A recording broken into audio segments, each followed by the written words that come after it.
बोलून बघ जरा Srinivas. Testing mic testing mic test कर.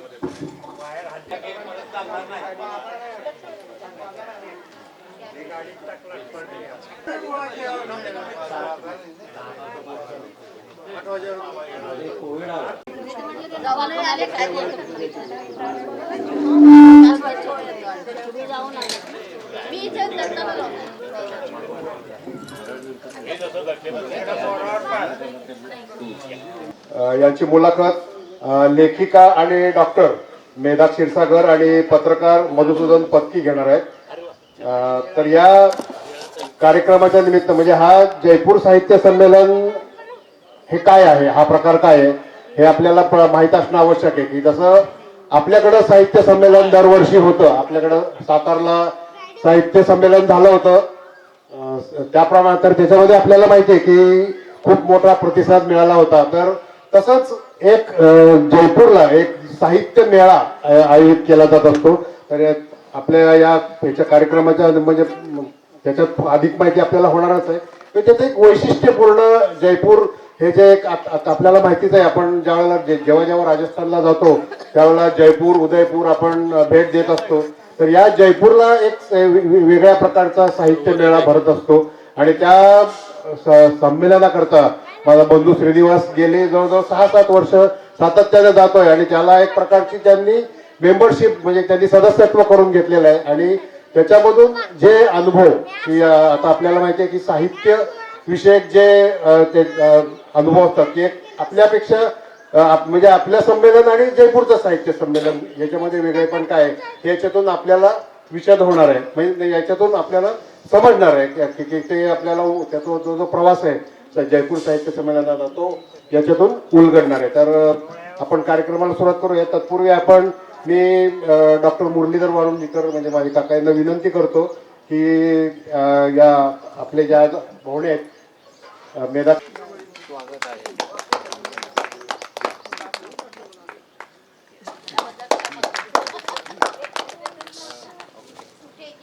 साहित्य विषयक कार्यक्रम सातत्याने करत आलेले आहेत आणि मला सांगायला आनंद वाटतो की मी सुद्धा त्यांच्याबरोबर हा 4था कार्यक्रम करते या उत्सवामध्ये. तर अशा या आजच्या दिवशी जयपूरच्या साहित्य संमेलनाविषयी आपण त्यांच्याशी थोड्याशा गप्पा मारणार आहोत.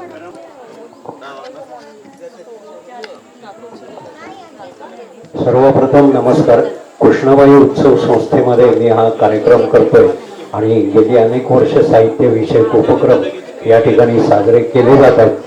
त्यामुळं मी पहिल्यांदा कृष्णाबाई उत्सव संस्थेचे सर्व विश्वस्त आणि संचालक यांचं आभार यासाठी मानतो की त्या निमित्ताने या साहित्य विषयक काही 4 बातम्या काही घडामोडी या वाचकांपर्यंत पोहोचाव्यात आणि एक वेगळ्या प्रकारचं जागरण त्या निमित्ताने घडावं अशी ही भूमिका आहे.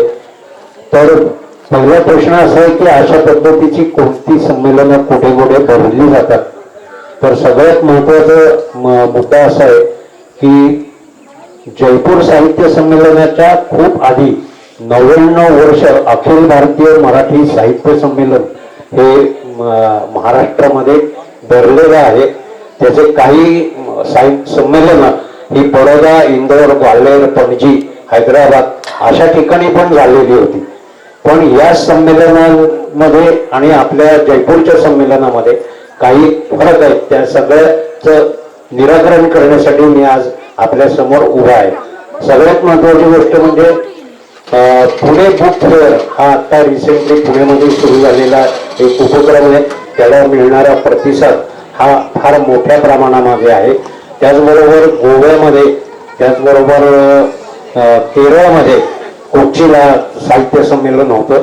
कलकत्ता बुक फेअर हा एक फार मोठा इव्हेंट असतो. त्याचबरोबर दिल्लीमधल्या प्रगती मैदानावर बुक फेअरची एक मोठी जत्रा असते आणि या सगळ्यामध्ये साहित्य विषयक घडामोडी, त्यानंतर प्रत्येकाला साहित्यिक म्हणून घेताना त्या लेखकांच्या स्वाक्षऱ्या देणं अलीकडच्या काळामध्ये त्यांच्याबरोबर सेल्फी घेणं आणि नामांकित लेखकांना भेटल्याचा आनंद मिळणं हा जो काही अनुभवाचा भाग आहे हा त्यामधून मिळत असतो. त्यामुळे आपल्याला साहित्य संमेलन म्हटलं की एक वेगळी प्रतिमा आपल्या डोक्यामध्ये असते. त्याच्यामध्ये जयपूरचं साहित्य संमेलन हा खूप वेगळा प्रकार आहे. त्याबद्दल मी सविस्तर बोलेनच. एकूणच आपण आता बघितलं की देशभरामध्ये काही नामांकित अशी संमेलनं भरतात. खरं तर आपण असं बघतो की जे उल्लेख केला श्रीनिवासने की अखिल भारतीय मराठी साहित्य संमेलन हे ग्रंथोत्तेजक मंडळी जी एकत्र आली होती 125 वर्षापूर्वी, ज्याच्यामध्ये टिळक वगैरे केळकर ही मंडळी होती आणि त्यांनी हे सुरू केलं. गोव्यामध्ये संगीत नाट्य अकादमी जी आहे ते हे करतात. त्या पद्धतीने म्हणजे काही सरकारी आहेत, काही स्वयंस्फूर्तीने, काही संस्थात्मक अशा पद्धतीने संमेलन होतात. जयपूर फेस्ट हे सुरू होण्यामागचं कारण काय आहे ते सांगितलं म्हणजे आपल्याला अनेक पुढे अगदी सुरुवातीला 19 वर्षांपूर्वी नमिता गोखले आणि संजय रॉय आणि त्यांचे आणखी एक सहकारी जे ब्रिटिश आहेत विल्यम डॅलिरिम्पल या तिघांनी म्हणजे त्यांचे फोटो मी तिथं लावलेले आहेत. नमिता गोखले आणि संजय रॉय आणि विल्यम डॅलिरिम्पल या तिघांनी पहिल्यांदा जयपूर साहित्य संमेलन हे जयपूरमध्ये घेतलं. ते दिग्गी पॅलेस नावाच्या पंचतारांकित हॉटेलमध्ये त्यांनी घेतलेलं होतं. त्या संमेलनाला फक्त 300 लोक उपस्थित होते. म्हणजे कदाचित असं म्हटलं जात होतं की 300 लोक तरी येतील की नाही अशी शंका वाटावी किंवा खुर्च्या जास्त आणि माणसं कमी, जे आपल्याला सगळ्या साहित्यिक कार्यक्रमांमध्ये चित्र दिसतं की स्टेजवर अनेकदा जास्त माणसं असतात, प्रेक्षकांमध्ये कमी असतात. अशा पद्धतीचं काही होतंय की काय असं वाटण्याची शक्यता त्यावेळेला निर्माण झाली होती. पण त्या 300 प्रेक्षकांनी जे जयपूरचं गुणगान हे जगभर केलं आणि त्याला सगळ्यात महत्वाचं म्हटलं जातं की पृथ्वीवरचा सर्वात मोठा साहित्य संमेलन अशी जयपूरची ओळख आज निर्माण झालेली आहे. ते का ते पण मी तुम्हाला सांगतो की पहिल्यांदा 300 लोकांपासून उपस्थित राहिलेल्या या जयपूरच्या संमेलनानंतर दरवर्षी उपस्थितांची, वक्त्यांची आणि वाचकांची, प्रेक्षकांची संख्या ही सातत्याने वाढत गेली आणि ही वाढत असताना त्यामध्ये प्रचंड मोठ्या प्रमाणावर पुस्तकं, त्याचे चर्चा, मुलाखती आणि प्रकाशनं या माध्यमातून जयपूर साहित्य संमेलन हे जगाच्या कानाकोपऱ्यामध्ये पोहोचलं. तर मग या सगळ्या पार्श्वभूमीवर जयपूरच्या साहित्य संमेलनाविषयी अशा एखाद्या कार्यक्रमामध्ये आपल्याला बोललं पाहिजे असं का वाटलं? मी 2016 पासून म्हणजे 2016च्या आधी 2 वर्ष जयपूरच्या साहित्य संमेलनाचं ॲक्रेडिटेशन मिळतंय का हे पाहण्याचा प्रयत्न करत होतो, पण ते काही मिळत नव्हतं. आणि 2016ला माझा नंबर लागला आणि ॲक्रेडिटेशन मला मिळालं. ॲक्रेडिटेशन म्हणजे काय की त्या ठिकाणी पत्रकार म्हणून तुमची नोंद होणं आणि तुम्हाला त्या सगळ्या कार्यक्रमांमध्ये ॲक्सेस असणं हे महत्त्वाचं असतं. कारण काही वेळेला कसं होतं, स्टेजवर जो कार्यक्रम होतो तोच वक्ता प्रेस कॉन्फरन्समध्ये वेगळ्या विषयावरती बोलत असतो. त्यामुळे प्रेस कॉन्फरन्समध्ये बोलणं आणि स्टेजवरचं बोलणं याच्यामध्ये फरक असतो. त्यामुळे जयपूरच्या साहित्य संमेलनाच्या बातम्या मी PTI डेस्कला असताना सतत करत होतो, पण त्यावेळेला हे माझ्या लक्षात येत नव्हतं की हे नक्की काय स्वरूपाचं संमेलन आहे आणि तिथं आपल्याला जायला पाहिजे. कारण त्या ठिकाणी राजकारण, भारतीय राजकारणातले दिग्गजातले दिग्गज लोक त्या ठिकाणी उपस्थित असतात. सिनेसृष्टीमधले दिग्गजातले दिग्गज लोक त्या ठिकाणी उपस्थित असतात. साहित्यामधले सगळे दिग्गज, म्हणजे साधी गोष्ट आहे, नोबेल पारितोषिक विजेते, या वर्षीचा विचार केला तर 4 नोबेल पारितोषिक विजेते त्या ठिकाणी उपस्थित होते. म्हणजे नोबेल पारितोषिक पुलित्झर प्राईज, बुकर प्राईज, त्यानंतर साहित्य अकादमी विजेते, या सगळ्यांचा जर विचार केला तर जयपूरमध्ये अशा साहित्यिकांची एवढी मोठी मांदियाळी होती की ऐकणारा वाचणारा माणूस थक्क होईल. आणि अशा पद्धतीची त्यांची सगळी चर्चासत्र ही आयोजित केलेली असतात. आता साधं बघायचं म्हटलं तर 2026चं संमेलन आता संपलं, पण 2027च्या त्यांच्या तारखा या ऑलरेडी फिक्स झालेल्या आहेत. त्या सुद्धा 14, 15, 16, 17, 18 हे 5 दिवस ते संमेलन होतं. आणि या 5 दिवसांच्या संमेलनासाठी ती विशिष्ट एजन्सी ही वर्षभर काम करत असते. कुणाला पुरस्कार मिळालाय, कुणाच्या पद्धतीने काय पद्धतीने वेगळ्या पुस्तकांवर चर्चा होतीये, या सगळ्याचा डेटाबेस हे लोक वर्षभर तयार करत असतात. आणि त्या लेखकांना कॉन्टॅक्ट करून त्यांना जयपूरसाठी बुक करणं हे फार मोठं काम असतं. आणि हे साधी गोष्ट आहे. नोबेल पारितोषिक विजेते साधारणपणे डिसेंबरमध्ये ते पारितोषिक डिक्लेअर होत असतं. जानेवारीमध्ये हे संमेलन असतं. ते पारितोषिक डिक्लेअर झाल्यानंतर त्या विजेत्यांना जयपूरमध्ये आणणं ही फार मोठी जबाबदारी असते. आणि हे सगळे ते लोक साध्य करतात.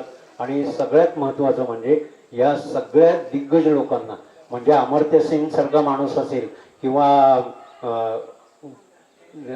अर्थक्षेत्रातले दिग्गज लोक असतील, या सगळ्यांना समोर भेटून बोलता येतं. त्यांच्याशी तुम्ही तुमचे विषय मांडू शकता. आणि हे सगळं साध्य होतं ते जयपूरच्या संमेलनामुळं. हा सगळा एकूण आपण जर काही पट बघितला की केवळ भारतापुरता नाही तर जागतिक परिप्रेक्षामध्ये मोठी मोठी जी मंडळी लेखक आहेत, विद्वान आहेत, त्या सगळ्यांना जयपूरमध्ये बोलवलं जातं. एक उत्सुकता म्हणून असा विषय की 5 दिवसामध्ये एवढे जागतिक पातळीवरचे, त्याचबरोबर भारतातले पण खूप जागतिक पातळीवर ज्यांनी काम केलं अशी मंडळी असतात. जागतिक गेल्यानंतर तुम्ही फक्त इंग्रजी भाषा वगैरे असं राहत नाही, तर ते सगळाच परिप्रेक्ष्य त्याच्यामध्ये येतो, वेगवेगळ्या भाषा येतात. हे सगळं नियोजन आहे. या नियोजनाच्या अनुषंगाने तिथे तुम्हाला, कारण तू प्रत्यक्ष त्यात गेलेला आहे, बघितलेलं आहेस. आणि कशा पद्धतीचं नियोजन आपल्या इथे 3 दिवस जेव्हा साहित्य संमेलन होतं तेव्हा आपण बघतो की एक धावपळ असते. मी 3 साहित्य संमेलनाचा संयोजक होतो, त्यामुळे कुठल्या मांडवात काय किती वाजता इथपासून सगळं राहण्या खाण्या जेवणाच्या व्यवस्थेपासून आपल्याला बघावं लागतं.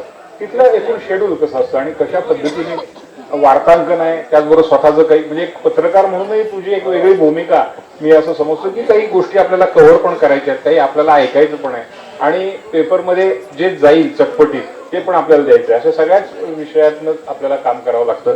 तर त्या सगळ्या एकूण 5 दिवसाचं शेड्यूल कसं किंवा त्याचा कार्यक्रम पत्रिका कशी आणि किती भाषांमध्ये ते पाहिलं जातं, हे सगळं देण्याची व्यवस्था काय? सगळ्यात महत्वाचं म्हणजे जयपूरमध्ये 20 भारतीय भाषा आणि 15 परदेशी भाषा अशा वेगवेगळ्या भाषांमधले साहित्यिक हे त्या ठिकाणी आलेले असतात. सर्व चर्चासत्रांचा विषय हा हिंदी किंवा इंग्लिश एवढाच असतो.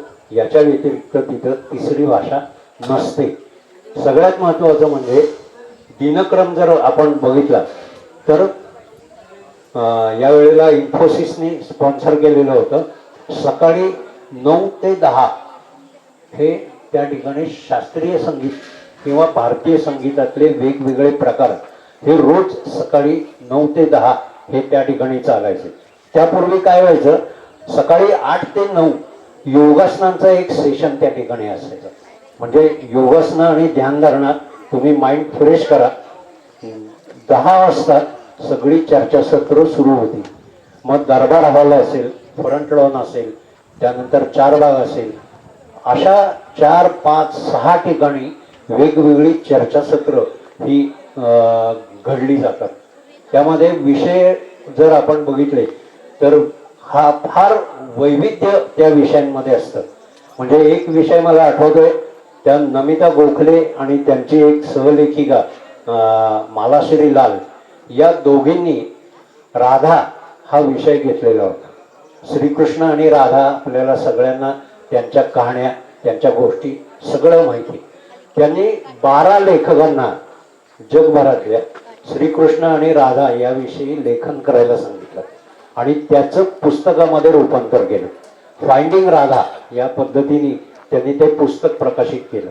आता हे पुस्तक प्रकाशित करताना त्याचं चर्चासत्र त्या ठिकाणी आयोजित केलेलं होतं. त्यामध्ये ज्यांनी लेख लिहिले त्यातले काही लेखक आणि प्रेक्षक असा तो एकंदरीत संवाद होता.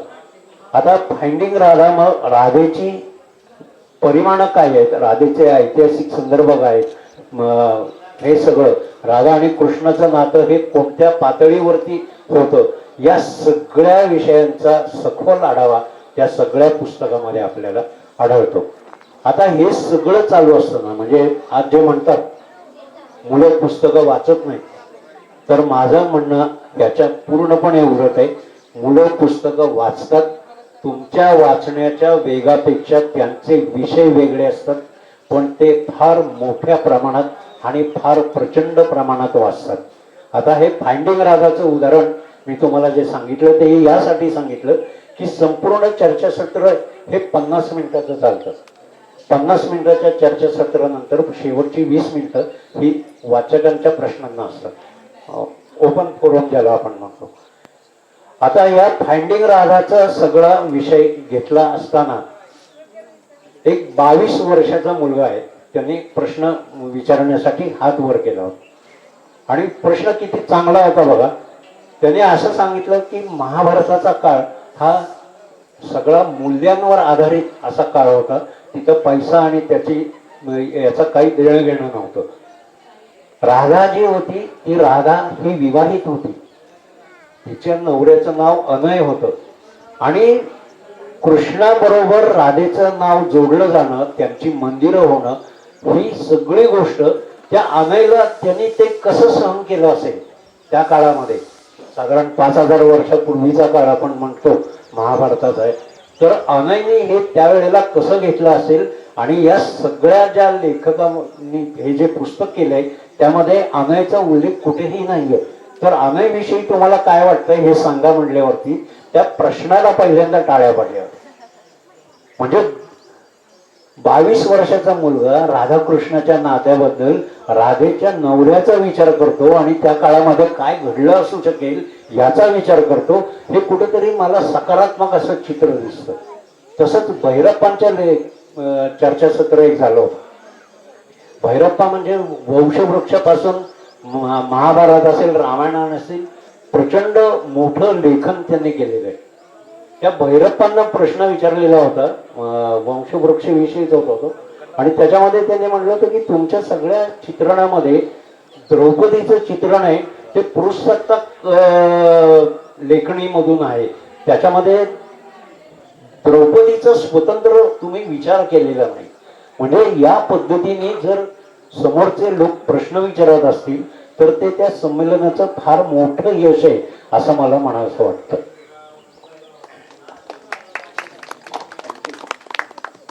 फारच छान. हा मुद्दा मला खरं तर फारच महत्वाचा वाटतो की वाचतात किती लोक. म्हणजे आता साहित्य संमेलन जे सातारला झालं त्यावेळेला आपण बघितलं की तिथे बऱ्याचशा प्रकाशन संस्थांचे स्टॉल्स होते आणि तिथे खूप सारी गर्दी होती. लोक पुस्तकं विकत घेत होती आणि वाचनाचा प्रयत्नही कदाचित करत असतील, पण गांभीर्यानं वाचणं आणि नुसतं पुस्तक वाचणं म्हणून वाचणं याच्यात एक खूप महत्वाचा फरक आहे असं मला वाटतं. आणि कुठलाही लेखक ज्या वेळेला लेखन करतो, लिहितो, त्यानंतर त्याचं पुस्तक बनणं याच्यामध्ये बरीच मोठी प्रोसेस इन्व्हॉल्ड आहे आणि त्याच्यामध्ये खूप लोकांचे कष्ट असतात. तर या अनुषंगाने काही चर्चासत्र तिथे होतात का? तर पुस्तक निर्मितीबाबत चर्चासत्र त्या ठिकाणी होत नाही. सगळ्यात महत्वाचं काय असतं, उदाहरणार्थ पहिल्या वर्षी मी गेलो त्यावेळेला ऋषी कपूरच्या आत्मचरित्राचं प्रकाशन होतं, खुल्लम खुल्ला. आता ऋषी कपूर सारखा दिग्गज माणूस आणि त्याच्या कार्यक्रमाला कमीत कमी 4 ते 5 हजाराचा ऑडियन्स समोर होता. ऋषी कपूरने सांगितलं हा ऋषी कपूरचा कार्यक्रम आहे, रणबीर कपूरचा कार्यक्रम नाही. संयोजकांकडे काहीतरी चूक झाली असेल, कारण समोर सगळा यंग क्राऊड दिसत होता. पण ऋषी कार्यक्रमाचं स्वरूप कसं आहे, आपल्याकडं प्रकाशन समारंभ म्हणलं की आपल्याकडे एक फॉर्मॅट ठरलेला असतो. पहिल्यांदा दीप प्रज्वलन, मग स्वागत गीत, मग पाहुण्यांचा परिचय, मग हे सगळं. ह्याच्यामध्ये खूप मोठ्या प्रमाणात वेळ वाया जात असतो आणि जो मुख्य वक्ता आहे त्याला बोलायला फार कमी संधी मिळते. जयपूरचं हे फार मोठं वैशिष्ट्य आहे की जयपूरमध्ये आशयाला सर्वाधिक महत्व आहे. आता मी जे ऋषी कपूरचं उदाहरण सांगितलं, ऋषी कपूरची मुलाखत घेणार होते ड्वायर नावाची एक ब्रिटिश महिला. आता तिचा हिंदी सिनेमाचा किती अभ्यास असेल तर तिचा फार प्रचंड अभ्यास होता आणि ती लंडन विद्यापीठामधली संस्कृत विभागाची हेड ऑफ द डिपार्टमेंट होती. म्हणजे लंडनमध्ये संस्कृत शिकवलं जातं हा पहिल्यांदा आपल्याला धक्का असतो. त्याची एक ब्रिटिश लेखिका आहे आणि ती त्याची हेड ऑफ डिपार्टमेंट आहे हा दुसरा धक्का असतो. तिसरा धक्का काय तर तिला हिंदी सिनेमाविषयी भरपूर काहीतरी माहिती. म्हणजे हे आपल्या आकलनाच्या बाहेरच आहे. हे आकलनाच्या यासाठी बाहेरच आहे की आपण हे इमॅजिन नाही करू शकत की अशा पद्धतीने काहीतरी तिथं घडतंय. तर खुल्लम खल्लोच्या प्रकाशनाच्या वेळेला संयोजकांनी 3 मिनिटाचं प्रास्ताविक केलं. 2 जण स्टेजवर बसले. त्या दोघांच्या समोर एका पाऊचमध्ये खुल्लम खुल्लाच्या प्रती ठेवलेल्या होत्या. त्या दोघांनी त्या प्रती ओपन केल्या, प्रेक्षकांना दाखवल्या आणि थेट मुलाखतीला सुरुवात झाली. मग त्याचं कव्हर कोणी केलंय, मग त्याचं संपादन कोणी केलंय, मग त्याचं प्रस्तावना कोणी लिहिली आहे, काहीही नाही. याचा सत्कार, त्याचा सत्कार, त्याचा सत्कार, काही नाही. थेट मुलाखत, 50 मिनिटाची मुलाखत आणि नंतर चर्चासत्र. म्हणजे या पद्धतीने ज्याला आपण टाइम किलिंग म्हणतो ते आपल्या सगळ्या कार्यक्रमांमध्ये आपण टाइम किल करतो. पहिली गोष्ट म्हणजे आपल्याकडे वेळेवर कार्यक्रमच सुरू होत नाही. दुसरी गोष्ट म्हणजे या सगळ्या प्रस्तावना, परिचय याच्यामध्ये प्रचंड वेळ जातो. त्यासाठी त्यांनी काय केलेलं आहे, जयपूरमध्ये लेखकांचा परिचय असलेले एक बुकलेट काही मान्यवरांना ते वितरित करतात. म्हणजे तुमचा परिचय तिथं सगळा समजलेला असतो. कंटेंट काय महत्वाचं आहे आणि समोरच्या माणसाला काय सांगायचंय यासाठी सगळ्यात महत्व, प्राधान्य जयपूरमध्ये त्याला दिलं जातं. आणि म्हणून जयपूर लिटरेचर फेस्टिवल हा पृथ्वीवरचा सर्वात मोठं साहित्य संमेलन म्हणून गणला जातो. त्याच्यामध्ये हा जो मुद्दा झाला प्रकाशनाविषयी, तर अशा पद्धतीचं वेगळं तिथं काही घडत नाही. प्रकाशन हा सगळ्यात महत्वाची गोष्ट. साहित्य संमेलन म्हटलं की 100, 150, 200 असे प्रकाशकांचे स्टॉल असतात आणि त्या स्टॉल मधनं निधी गोळा केला जातो आणि हे सगळं चालतं. जयपूरमध्ये साहित्य संमेलन घेताना पुस्तकांचा फक्त एक स्टॉल असतो, एक, आणि तो क्रॉसवर्डचा असतो. ज्या लेखकांची पुस्तकं त्या संमेलनामध्ये, चर्चासत्रामध्ये प्रदर्शित होणार आहेत त्या लेखकांची पुस्तकं तिथे स्टॉलवर ठेवलेली असतात. आणि त्यामध्ये सुद्धा लेखकाच्या नावानुसार अल्फाबेटिकल A to Z आणि पुस्तकाच्या नावानुसार अल्फाबेटिकल A to Z असे 2 प्रकार असतात. आणि तिथं तुम्ही पुस्तकं घेऊ शकता. त्या व्यतिरिक्त तुम्हाला जर पुस्तक पाहिजे असेल तर तुम्ही ते ॲमेझॉनवर बुक करा किंवा क्रॉसवर्डला बुक करा, ते पेमेंट करा, ते पुस्तक तुमच्या घरापर्यंत पोहोचतं. म्हणजे या पद्धतीने केवळ पुस्तक प्रकाशकांकडून मिळणाऱ्या पैशावरती यांचं काहीही अवलंबून नसतं. ते सगळं काम या संयोजनामध्ये घडतं. आणि मी असं पाहिलेलं आहे की ज्या वेळेला मी पत्रकारांशी बोलतो त्यावेळेला रेडिओ सिडनी असेल, ऑस्ट्रेलियामधले रेडिओ चॅनल्स असतील, वर्ल्डमधले चॅनल्स असतील, या सगळ्यांचे प्रतिनिधी तिथं आलेले पाहायला मिळतात आणि त्यांचं संपूर्ण रिपोर्टिंग हे प्रत्येकाचं त्या संमेलनामध्ये अनुभवायला मिळतं. हा सगळा अनुभव मला वाटतं की तो त्याच्यापेक्षा खूप वेगळा हे नक्की आहे. खरं तर प्रत्येक संमेलनाचं एक टेक्स्चर, ज्याला पोत असतो असं आपण म्हणतो. आपल्याकडे संमेलन हा महोत्सव आहे. म्हणजे तिथे काय, जसं आता श्रीनिवासी सांगितलं की तिथे आशयाला, कंटेंट काय आहे ह्याच्यावर महत्व दिलं जातं. आपल्या इथे महोत्सव कसा साजरा केला जातो, लावण्या लावल्यात का, गाणी ठेवलीत का, मग हास्य जत्रा आहे का, हे महत्वाचं आहे आपल्या दृष्टीने. आणि मग ह्या सगळ्यामधनं कुठेतरी सापडलं तर एखादा परिसंवाद तो 30 मिनिटात संपवून टाकूया, अशा पद्धतीचं आपल्या इथे एकूण वातावरण आहे. अर्थात मी जसं म्हटलं की प्रत्येकाचं एक टेक्स्चर आहे आपल्या इथे.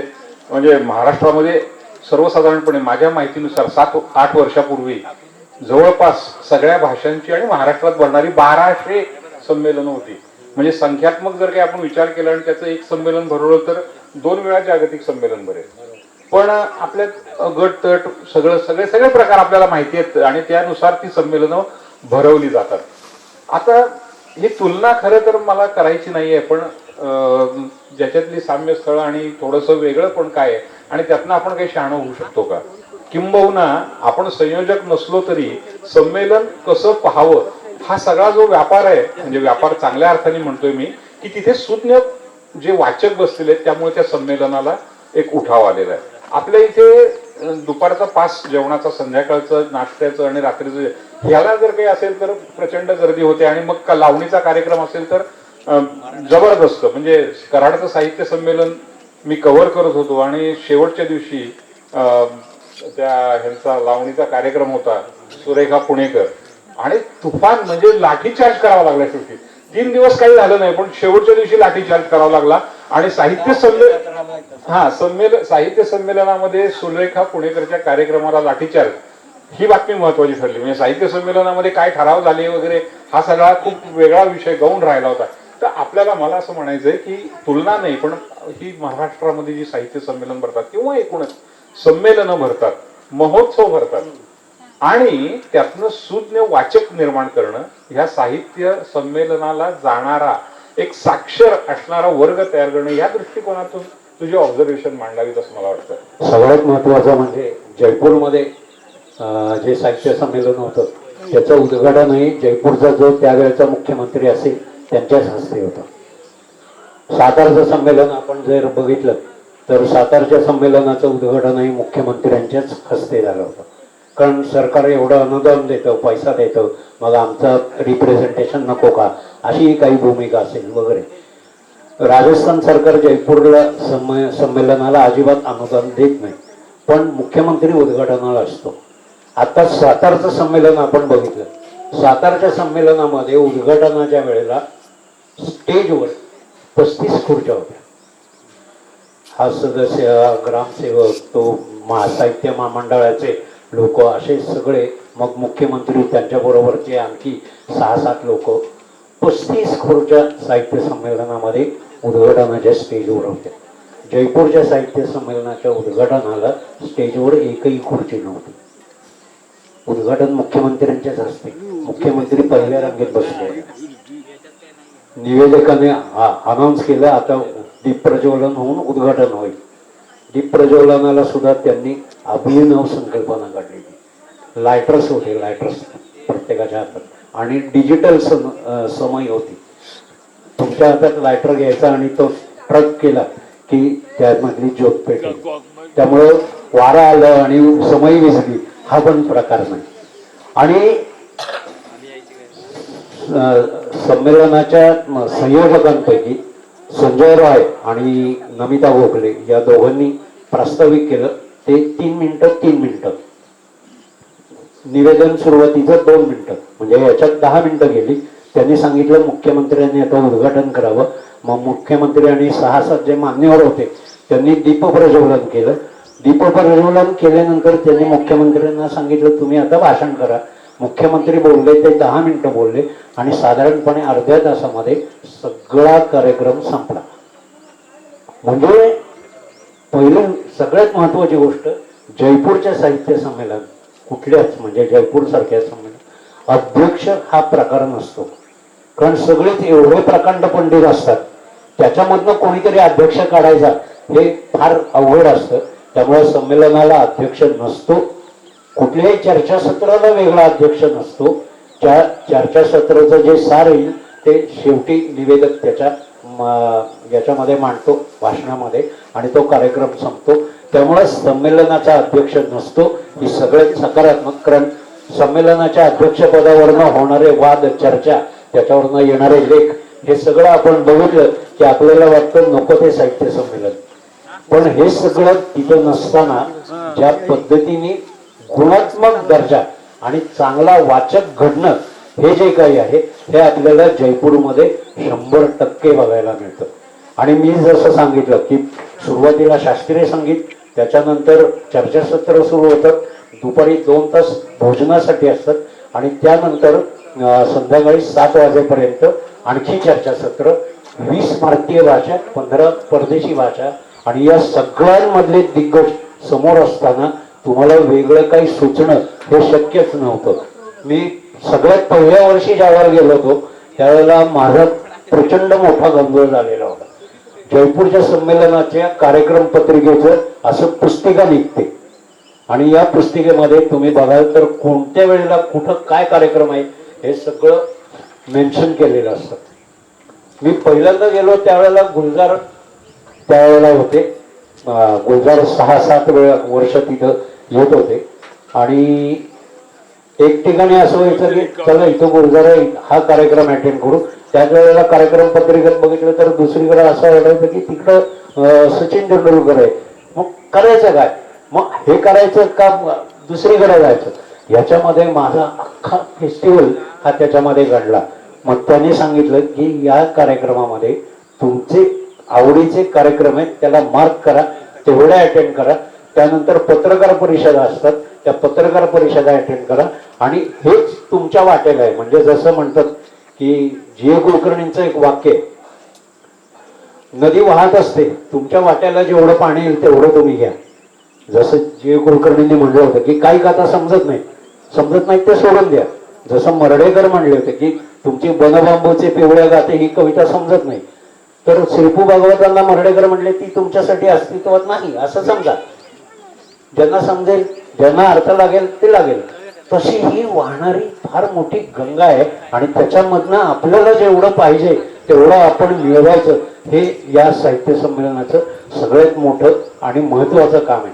कारण तुम्ही ज्या ज्या वेळेला काय म्हणतो आता सेलिब्रिटीज त्या ठिकाणी खूप मोठ्या प्रमाणावर येत असतात आणि त्यांच्याशी तुम्हाला समक्ष बोलणं, चर्चा करणं, त्यांची सही घेणं, त्यांच्याबरोबर फोटो काढणं या सगळ्याला इथं तुम्हाला परवानगी असते. आणि आताच यावर्षी सुधा मूर्तींची मी बोललो, गेल्या वर्षी त्या आलेल्या होत्या आणि ही सगळी जी चर्चा चालती ही सगळी आशयाला निगडीत असलेली अशा पद्धतीची चर्चा चालते. तर मग केवळ राष्ट्रीयच नाही तर आंतरराष्ट्रीय पातळीवर सुद्धा विविध पुरस्कार प्राप्त लेखक लेखिका तिथे येत असतात. आणि जसं तू आता म्हणालस की ही साहित्य गंगा आहे आणि त्यातनं आपल्याला जे मिळेल ते आपण घ्यायचंय, तर तू काय काय घेतलंस आतापर्यंत?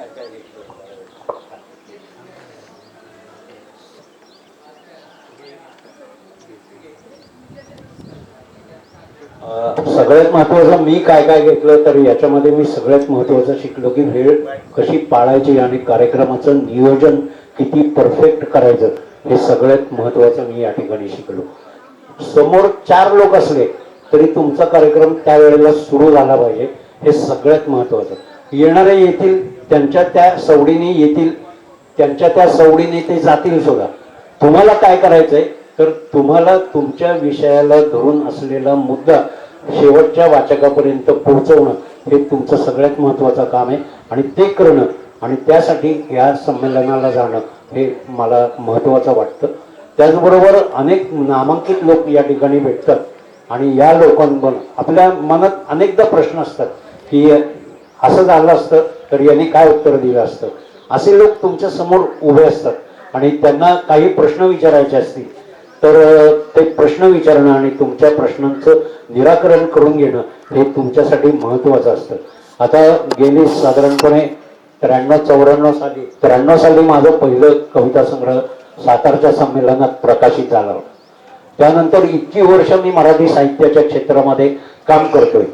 आता जयपूर सारख्या ठिकाणी जाताना तुम्हाला फार मोठी तयारी पण करावी लागते की कोणत्या व्यक्तींशी तुम्ही बोलणार आहात. म्हणजे संयोजन इतकं निर्दोष असतं की तिथं एकही कार्यक्रम पोस्टपोन केला जात नाही.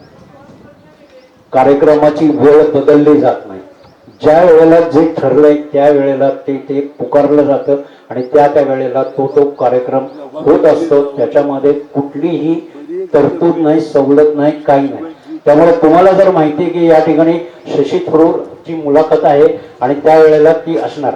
यावर्षी मी विश्वनाथन आनंदच्या मुलाखतीला होतो किंवा जुने चीफ जस्टिस आपले चंद्रचूड त्यांची मुलाखत त्या जयपूरमध्ये फार मोठ्या प्रमाणावर गाजली. आणि या सगळ्यामध्ये आपल्याला हे माहिती पाहिजे की आपण या लोकांशी बोलताना आपण त्यांना काय विचारू शकतो आणि त्यासाठी तुम्हाला तुमचं जनरल नॉलेज असणं फार गरजेचं असतं. मला एका ठिकाणी असं विचारलं होतं की समोरच्या माणसाला काय विचारायचं हे तुम्हाला कसं कळतं? ते कळतं, ते तुमच्या जनरल नॉलेजमधनं कळतं, त्या बातम्यांमधनं कळतं. आणि त्यासाठी आत्ता अपडेट काय आहे, जसं आज आपण आर्टिफिशियल इंटेलिजन्सचा बोलबाला आहे म्हणतो आणि त्यामध्ये काय काय पद्धतीने घडू शकतं याच्यावरती बोलतो. याच्यामधले सुद्धा एक्सपर्ट्स जयपूरमध्ये उपलब्ध असतात. कॉपीराईट हा कायदा आहे, कॉपीराईट मधले विषय त्या ठिकाणी चर्चेला असतात. आणि या सगळ्या विषयाचा म्हणजे मराठी साहित्याशी रिलेटेड सर्व विषयांचा सांगोपांग अभ्यास आणि त्याच्यामधले अधिकारी व्यक्ती तुमच्या समोर असणं आणि त्यांच्याकडनं त्याची उत्तरं घेणं हे मी या सगळ्यामध्ये शिकलो, हे मला महत्वाचं वाटतं. शेअरिंग म्हणजे त्याला स्पॉन्सर कोण शोधायचा इथपासून शेअरिंग करत होतो. तर बऱ्याच 8-2 वेळा आपण जायचंही ठरवलं पण मला जमलं नाही त्या कालांतरामध्ये. तर आतापर्यंत इथे बघतोय आपण 16 फोटो तर दिसत आहेत, पण त्याच्यापेक्षा खूप फोटो आणि खूप प्रसंग तिथे गेल्यानंतर जयपूरला गेल्यावर तुला अनुभवता आलेले आहेत. असे काही प्रसंग तू आपल्या सगळ्या मंडळींना सांगावे की अरे क्या बात आहे असं झालं? जयपूरच्या संमेलनामध्ये नियोजन हा फार महत्वाचा आणि मोठा मुद्दा असतो. पहिली 2 वर्ष मी जो गेलो तो सेल्फ पॉकेटिंग म्हणजे स्वतःच सगळं तिकीट काढायचं, स्वतःच राहण्याची व्यवस्था बघायची, स्वतःच तिथली रिक्षा बघायची, संमेलनाच्या ठिकाणी जायचं, हे सगळं मी पहिली 2 वर्ष केलं. आणि त्या 2 वर्षामध्ये मी त्या ठिकाणी चर्चासत्रामध्ये विचारत असलेले प्रश्न किंवा पत्रकार परिषदेमध्ये विचारत असलेले प्रश्न हे पाहिल्यानंतर संयोजकांच्या असं लक्षात आलं की इसको स्पॉन्सर करना चाहिए. तर हे काय झालं की ज्या पद्धतीने तुम्ही तुमचे प्रश्न लोकांना विचारता, म्हणजे यावर्षी विश्वनाथन आनंदची मुलाखत झाली आणि विश्वनाथन आनंद ग्रँड मास्टर ठरला, त्याविषयी त्या मुलाखतीमध्ये फार कमी प्रश्न विचारले गेले. आता पत्रकार परिषदेमध्ये ज्या वेळेला विश्वनाथन आनंद आला त्यावेळेला मी हा प्रश्न परत त्याला विचारला की ते पहिलं ग्रँड मास्टर मिळणं आणि तो सगळा संघर्ष याविषयी तो बोललं पाहिजे. त्याचं लाइटनिंग किड नावाचं आत्मचरित्र नुकतंच प्रकाशित झालं होतं, त्याला काही पुरस्कारही मिळाले होते. आणि जयपूरमध्ये ही सगळ्यात महत्वाची पहिली गोष्ट आहे की तुमचं किमान एक तरी पुस्तक आलेलं असलं पाहिजे, त्याशिवाय तुम्हाला जयपूरमध्ये लेखक म्हणून एंट्री मिळत नाही. तर विश्वनाथन आनंदनी हे सगळं सांगितल्यानंतर त्या संघर्षामध्ये त्याला मिळालेले इनपुट्स, त्याच्या आईबरोबर त्याची झालेली चर्चा आणि ती त्याची मार्गदर्शक आणि अशा पद्धतीने होती. आणि हे सगळं होत असताना विश्वनाथन आनंदनी सांगितलं, मी त्यांना म्हटलं की आपण भेटतोय हे दुसऱ्यांदा भेटतोय. पूर्वी आम्ही पुण्यामधल्या एका शाळेमध्ये बुद्धिबळ स्पर्धा होती, त्याच्या उद्घाटनाला विश्वनाथन आनंद आलेला होता. तर या सगळ्या प्रश्नांची उत्तरं मिळवताना तुम्हाला जो समाधान मिळतं म्हणजे जे सॅटिस्फॅक्शन, लेवल ऑफ सॅटिस्फॅक्शन हे फार महत्वाचं असतं. आणि ते मिळण्यासाठी या संमेलनाला जाणं, म्हणजे मी सगळ्यांना सांगेन जयपूरला एकदा तरी जाऊन या, म्हणजे त्या संमेलनामध्ये एक दिवस तुम्ही अटेंड करा, मग तुम्हाला त्याचं मॅग्निट्यूड काय आहे आणि ते किती महत्वाचं संमेलन आहे हे आपल्या सगळ्यांच्या लक्षात येईल. दुसरी गोष्ट अशी होती की जयपूरच्या संमेलनामध्ये संपूर्णपणे तुमच्या नियोजनामध्ये तुम्हाला हे पाहायला पाहिजे की लेखकाला तुम्ही जे विचारणार आहात त्याचा तुमचा अभ्यास झालेला आहे का नाही. त्याच्या नियोजनामध्ये कार्यक्रम पत्रिका त्यांची येते. त्या कार्यक्रम पत्रिकेमध्ये लेखकांची विषयांची सगळी नावं असतात.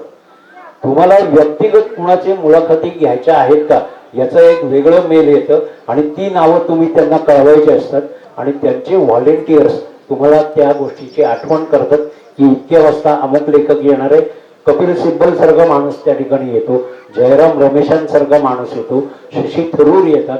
ही सगळे आपण रोज बातम्यांमध्ये वाचतो, ही माणसं असतात. त्याच्यानंतर सिनेसृष्टीतले दिग्गज त्या ठिकाणी असतात. त्यामुळे हे सगळं होत असताना तुम्हाला आणि आम्हाला प्रत्येकाला हे समजायला लागतं की समोरच्या माणसाला काय विचारलं म्हणजे काय पद्धतीचं उत्तर मिळू शकतं. आणि ही समृद्धी, ज्याला वाचन समृद्धी म्हणतो आपण, ती वाचन समृद्धी मिळण्यासाठी जयपूरचं संमेलन प्रत्येकाने अटेंड करणं हे आवश्यक वाटतं मला. या अनुषंगाने मला तुला असं विचारावं असं वाटेल की तू आत्ता जे म्हणालास की किमान एक तरी पुस्तक प्रसिद्ध झालं असेल तर तुम्हाला लेखक म्हणून यायचे, पण वाचक म्हणून किंवा केवळ त्या संमेलनात सहभागी व्हायचं आहे म्हणून जाणाऱ्या प्रेक्षकांनी किंवा वाचकांनी काय करायला पाहिजे आणि त्यांना एंट्री कशी मिळते, त्यांनी तिथे राहण्याची वगैरे काय सोय असते आणि त्यांनी म्हणजे मला असं वैयक्तिक तुझ्या सगळ्या या अनुभवांवरून असं वाटलं की आपली साहित्य संमेलन ही पहिली पायरी आहे की लोकांना प्रवृत्त करण्यासाठी वाचन संस्कृती वाढावी म्हणून. त्याच्या पुढची ही पायरी आहे का की जे खरोखर वाचक आहेत, त्यांनी काही वाचलंय आणि त्याच्यावर विचार केलाय, त्याच्याविषयी त्या लेखकांचं काही म्हणणं असेल ते जाणून घेण्यासाठी जयपूरचं साहित्य संमेलनासारखी संमेलनं आहेत का सामान्य प्रेक्षक म्हणून जो जाईल त्यालाही त्याच्यातून काही मिळेल. सगळ्यात महत्वाचं म्हणजे सर्वसामान्य प्रेक्षकांसाठी ही संमेलनं आहेत. हा जो मुद्दा आहे की साहित्य संमेलनानंतर आपण जयपूरला जावं का, तर असं काही नाहीये. आणि जर जयपूरला जायचं असेल तर तुमचा प्रवासाचा मोड कोणताही असो, जयपूरची 14 तारखेपासून 19 तारखेपर्यंत संमेलन असतं. राहण्याची व्यवस्था तुमची तुम्हाला करावी लागते आणि तिथं एंट्रीला 100 रुपये फक्त शुल्क असतं. 100 रुपये किंवा 200 रुपये अशा पद्धतीचं. हा त्यांची वेबसाईट आहे जयपूर लिटरेचर फेस्टिवल.org म्हणून आणि त्याच्यावरती तुम्ही बुकिंग करू शकता. हे बुकिंग साधारणपणे सप्टेंबर महिन्यामध्ये सुरू होतं आणि सप्टेंबर ते डिसेंबर पर्यंत हे सगळं बुकिंग चालतं. साधारण 5-6 जानेवारी नंतर ते बुकिंग बंद होतं. आता याच्यात कसं असतं, फ्रेंड्स ऑफ फेस्टिवल नावाचं एक डेलिगेशनचं रजिस्ट्रेशन, ज्याला फ्रेंड्स ऑफ फेस्टिवल म्हणून जायचं आहे त्यांनी डेली रजिस्ट्रेशनचे 5,000 गुणिले 5 दिवस संमेलन ते 25,000. त्यांचं राहण्याची व्यवस्था नाही, पण राहण्याची व्यवस्था त्यांची त्यांनी करायची. पण तुम्हाला जर त्या पॅकेजमध्ये फेस्टिवलची हे राहण्याची व्यवस्था हवी असेल तर ती ऍड करायची आणि जे काही साधारण शुल्क होतं ते साधारण 60-70 हजारापर्यंत असतं. पण तुम्ही प्रेक्षक म्हणून गेलात तर तुम्हाला फक्त 100 रुपयाचं तिकीट आहे. तुम्ही संपूर्ण संमेलन बघू शकता. तिथं प्रथम येणारच प्रथम प्राधान्य असं फक्त हे आहे. कुठलेही सीट रिझर्व्ह नसतात. पत्रकारांचा कक्ष वेगळा आहे, हे वेगळं आहे, काही नाही. फर्स्ट कम फर्स्ट सर्व अशा पद्धतीने तिथं हे चालतं. आणि त्याचबरोबर संमेलनाची राहण्याची व्यवस्था तुमची तुम्ही केली तर फक्त 100 रुपयाच्या तिकिटामध्ये तुम्ही आत जाऊ शकता. त्यांच्याकडनं पास मिळतो, तो पास गळ्यात घातलेला असायला लागतो. तो पास स्कॅन झाल्याशिवाय तुम्हाला आत जाता येत नाही. आणि हे अशासाठी आहे की कुठलीही दुर्घटना घडली, आग लागली, धावपळ झाली, स्टॅम्पेड झाली, जसं RCBचं गेल्या वर्षी झालं होतं, तर अशा पद्धतीची काही दुर्घटना होऊ नये. कारण आत किती माणसं आहेत आणि बाहेर किती माणसं आहेत याचा पक्का आलेख त्यांच्याकडे असतो. 2 चर्चासत्र झाली की स्क्रीनवरती आपत्ती व्यवस्थापनाचं संपूर्ण गाईड प्रत्येक ठिकाणी डिस्प्ले केलं जातं की काय. पण जसं विमानात तुम्हाला सांगतात हे इकडं जा, इथनं ऑक्सिजन मास्क येतो वगैरे, हे सगळे नियोजन हे त्या ठिकाणी सांगितलं जातं. त्याचबरोबर संपूर्ण फेस्टिवलमध्ये तुम्हाला प्रचंड प्रमाणात महत्त्व असतं. प्रत्येकाने हे यासाठी अटेंड करा की तुम्हाला हे कळलं पाहिजे. यावर्षी मराठी भाषेला अभिजात भाषेचा दर्जा मिळाला म्हणून मराठी भाषेचा स्टॉल त्या ठिकाणी लावण्यात आलेला होता आणि मराठी भाषा विभाग आणि त्यांच्या अंडरचे 4 ग्रुप्स म्हणजे विश्वकोश असेल, बालसाहित्य असेल, यांचा सगळ्यांचा मिळून त्यांना तो अनुभव घेता आला. अंजली धमाळ त्यामध्ये होत्या.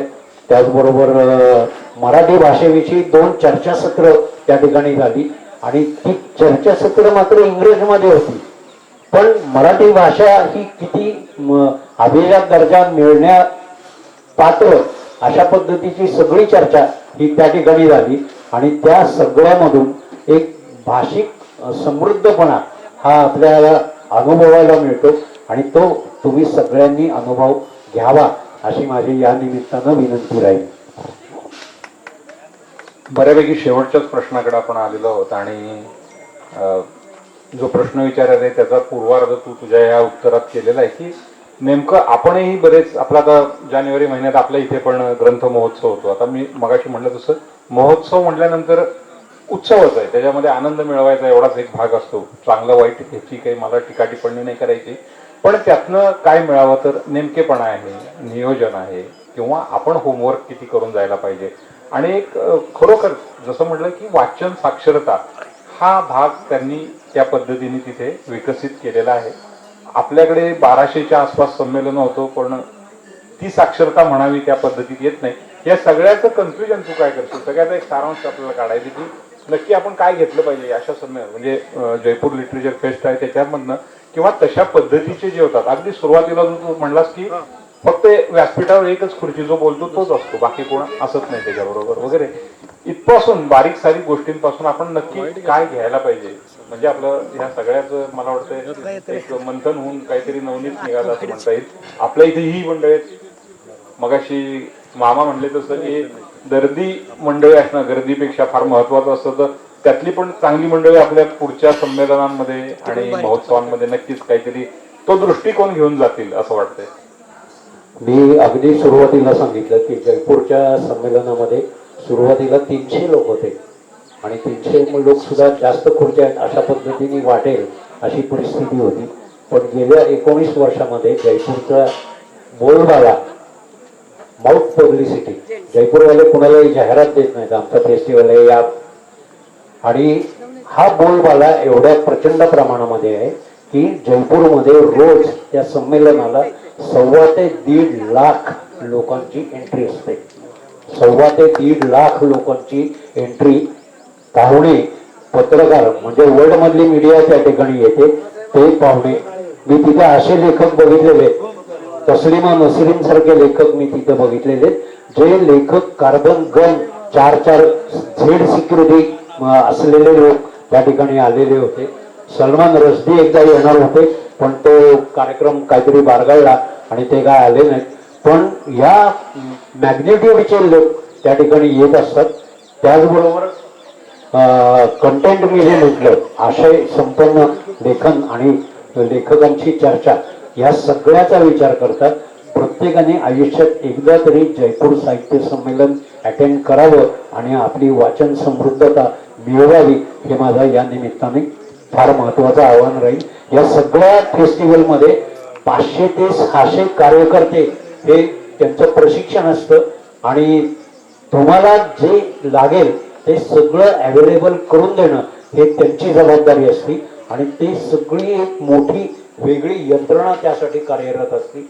एक PR एजन्सी हे सगळं ऑर्गनाईज करत असते आणि जसं जयपूर लिटरेचर फेस्टिवल आहे तसं ब्रिटनमध्ये असतो सेम बॅनर, पण जयपूरचा ब्रिटनमध्ये असतो, ऑस्ट्रेलियामध्ये असतो, आयर्लंडमध्ये असतो, न्यूयॉर्कमध्ये असतो आणि वर्षभर त्यांचे हे फेस्टिवल्स सतत घडत असतात आणि संयोजकही त्याच्यामधून समृद्ध होतात. वाचक समृद्ध होणं हे तुमच्या आमच्यावर अवलंबून आहे. ते आपण समृद्ध होऊया आणि जयपूरला 2027 साली अवश्य जाऊया अशी माझी या निमित्तानं विनंती राहील. धन्यवाद.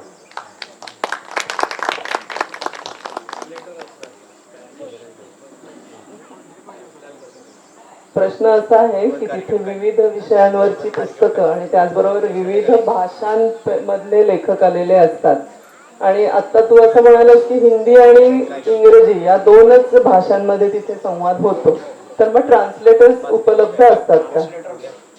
ट्रान्सलेटर्स उपलब्ध नसतात आणि जे बोलायचंय ते सगळं इंग्लिशमध्ये त्यांना बोलावं लागतं, फॉरेन ऑथर्स असले तरी.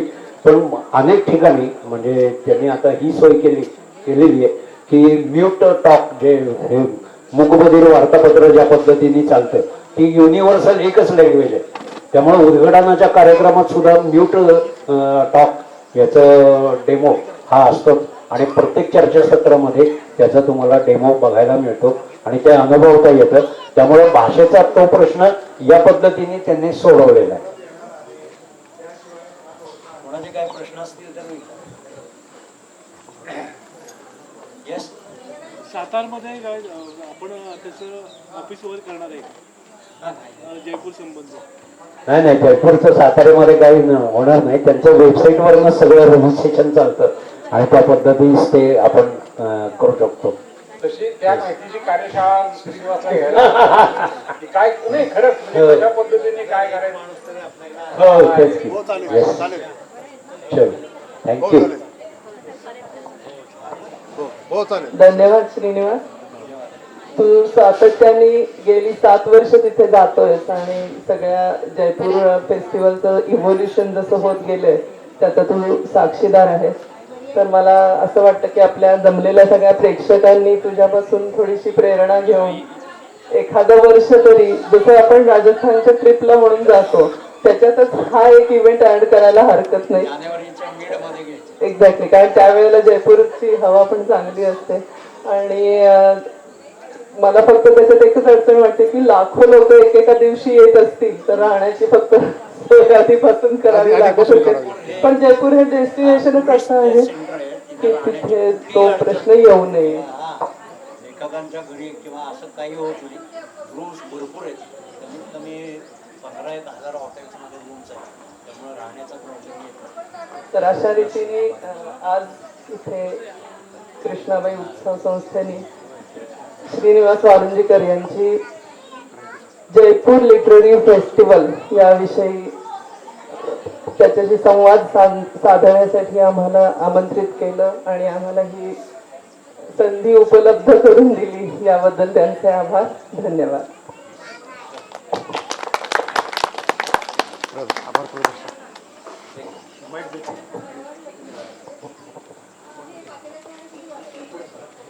आभार प्रदर्शनासाठी मी उभा आहे. अर्थात लोकांतून बरं झाला उपकारले. मला वाटतं जसं संस्कृतमध्ये म्हणलेलं आहे योजकच तत्र दुर्लभ हा. म्हणजे अनेक काही गोष्टी असतात परंतु योजना करणारा माणूस हा फार वेगळा आहे आणि ते आपल्याला या ठिकाणी जयपूरच्या इथं बघायला मिळतं. मग मेधा त्यांचे जावई जयपूरचे आहेत त्यामुळं तो एक भाग आणि पत्की हे सगळे आपल्या घरचीच लोक आहेत. कृष्णाबाई उत्सव हा विषय ज्या वेळेला आपण समोर घेतो, अर्थात हा थोडासा विषय आहे तो मी कृष्णा परिक्रमा नदीची केलेली आहे. तर कृष्णे काठी म्हणजे कृष्णा खोर असा ज्या वेळेला आपण विषय घेतो तेव्हा पुराणातली एक गोष्ट मला आठवते की ब्रह्मदेव सह्याद्रीच्या डोंगरामध्ये तपश्चर्याला बसले होते. त्यांचा लाल कमंडलू होता, तो कमंडलू पडला आणि त्यातून 108 नद्यांचे उगम झाले. गमतीची गोष्ट अशी की जेव्हा आपण बघतो तेव्हा कृष्णेला मिळणाऱ्या सगळ्या उपनद्या आणि त्यांच्या उपनद्या ह्या सुद्धा 108 आहेत. त्या सगळ्यांचे उगम होतात ते लाल रंगानेच होतात. म्हणजे आपल्याकडे लाल माती आहे म्हणून आपण म्हणू. त्यामुळं तो जसा एक भाग येतो म्हणून गोदावरीच्या दक्षिण बाजूचा जो सगळा भाग आहे त्याला मी कृष्णा खोरं म्हणतो. या सगळ्या नद्या पुन्हा कृष्णेलाच येऊन मिळतात. या कृष्णा नदीकाठी मोठे साहित्यिक होऊन गेलेले आहेत. पत्कींच्या जवळ माडगुळ आहे, माडगुळकर तिथले, पी सावळाराम कोल्हापूरचे ते तिथले, जगदीश खेबोडकर तिथले, लावण्या म्हणणारी लोक सातारकर काय वाईकर काय, शाहीर साबळे वाईचे, ही सगळी लोक कुठले रहमतपूरचे कवी गिरीश कानिटकर ज्यांनी मोठी नाटकं लिहिली, देवल काय किंवा किर्लोस्कर आहे, हे सगळे कृष्णाकाठचे. या सगळ्यांनी तर आपल्याला हे सगळं दिलंच आहे. पलीकडचं गाव बासी मर्डेकर कृष्णाकाठचे. पठ्ठे बापूराव किंवा जोशी जे आहेत, म्हणजे नंतरच्या त्या परशुराम जोशी, ही सगळी लोक आहेत ही कृष्णाकाठचे, ज्यांनी मोठं साहित्य निर्माण केलेलं आहे. थोडं संत वाङ्मयाकडे जर जायचं म्हणलं तर इंद्रायणी ती पुढं भीमेल मिळते, भीमे कृष्णेला मिळते. तेव्हा तुकाराम काय, ज्ञानेश्वर काय, ही सगळे मंडळाचं किती मोठं साहित्य आहे. आंबेडकरांचा संबंध सातारशी बराच झालाय, त्यांनी मोठं साहित्य निर्माण केलेलं आहे. सुधांशू दत्ताची गाणी सगळे नेले सुधांशू आहेत. तुम्ही औदुंबरला गेला की तिथे तुम्हाला त्यांचं ते घर दिसतं. तर हे सगळे आल्या सुधांशूंनी वेगळं साहित्य संमेलन कर्नाटक आणि महाराष्ट्र यांचं त्या ठिकाणी घेतलेलं होतं. त्या सगळ्या लोकांशी बोलून आलो वगैरे वगैरे. तो विषय आत्ता इथला नव्हे. तर अशा कृष्णाकाठचं संमेलन म्हणजे कृष्णाकाठचे साहित्यिक आणि त्या संदर्भामध्ये आता आपण हे संमेलनाबद्दल बोलतोय, ही अतिशय चांगली गोष्ट आहे. दोघांनी श्रीनिवासला बोलतं केलं आणि मला असं वाटतं की काय बोलावं याच्यापेक्षा काय बोलू नये हे ज्याला कळतं तो खरा वक्ता असतो. त्यामुळे त्यांनी वेळेत थांबवलेला आहे, ही चांगली गोष्ट आहे. त्याच्यामध्ये श्रीनिवासने सुद्धा अनेक वर्ष हा उपक्रम एकादशीला म्हणजे कृष्णाबाई बसल्या दुसऱ्या दिवशी अनेक वर्ष तो हा इथं उपक्रम करतो. आणि बासी मर्डेकर एकदा घेतलेले होते. धुक्याचे कवी ग्रेस त्यांचा सुद्धा त्यांनी विषय घेतला होता. वेगवेगळे विषय घेऊन तो बोलतो, चांगली गोष्ट आहे. मला आता आपण हे सगळं ऐकावं, जसं आपण काहीतरी आपल्या मनात शिरेल तर ती तेवढी पुरेशी गोष्ट आहे. सुरुवातीला मी सांगितलं की इथं लोक कमी दिसली तरी ती गर्दी आहेत आणि याहीपेक्षा महत्त्वाचं म्हणजे प्रत्यक्ष कृष्णाबाई साक्षीला आहे. आणि हे नुसतं कृष्णाबाईची मूर्ती नव्हे तर सत्य त्रिगुणात्मक जडरूपधारी ही कृष्णाबाई प्रत्यक्ष पलीकडे वाहती आणि ती हे सगळं ऐकते. आता यामध्ये रामदास स्वामींचाही उल्लेख करणं गरजेचं होतं किंवा आहे. तेही मोठे साहित्यिक आहेत. त्यांनी अनेक आरत्या रामदास स्वामींच्या आहेत. आपण गणपतीची म्हणतो ती आहे. जेजुरीच्या जवळ लौथवेश्वर आहे. लौथवेश्वरच्या इथं रामदास स्वामी गेले. ते म्हणले मी इथं राहतो. लोक म्हणले इथं राहतो तो माणूस सकाळी जिवंत राहत नाही. सकाळी लोक बघायला गेले तर रामदास स्वामी आरती करत होते.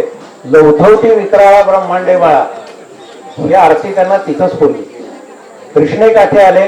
सुखसरिते गुणभरिते दुर्ती निवारी कृष्णाबाईची आरती त्यांनी तिथं केली. बहे बोरगावला त्यांना डोहातून अनाहत नाद ऐकवायला लागला. त्यांनी उडी मारली. मोठं मारुतीची मूर्ती होती. रामदास स्वामींचा कुंभकाचा अभ्यास मोठा होता. कुंभक म्हणजे श्वास धरून ठेवलं. आपण नदीत गेल्यावर कळतं आपल्याला की आपण किती वेळ खाली राहू शकतो.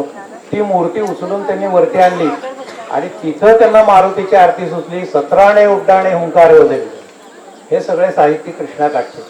कृष्णाबाईनं हे सगळं पुढे आणलेलं आहे.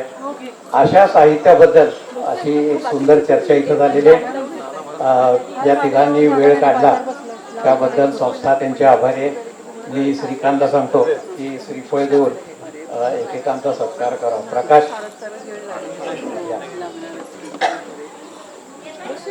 मला वाटतं कुणाकुणाची इन्व्हॉल्वमेंट होणं गरजेचं आहे. या दृष्टीनं आप्पा कुलकर्णी या. नारळ द्यायचा आहे. नारळ म्हणजे तुम्ही त्यांना द्यायचं आहे. आप्पा कुलकर्णी या नावाची माणसं बरीच आहेत. मित्र आलेले आहेत. तर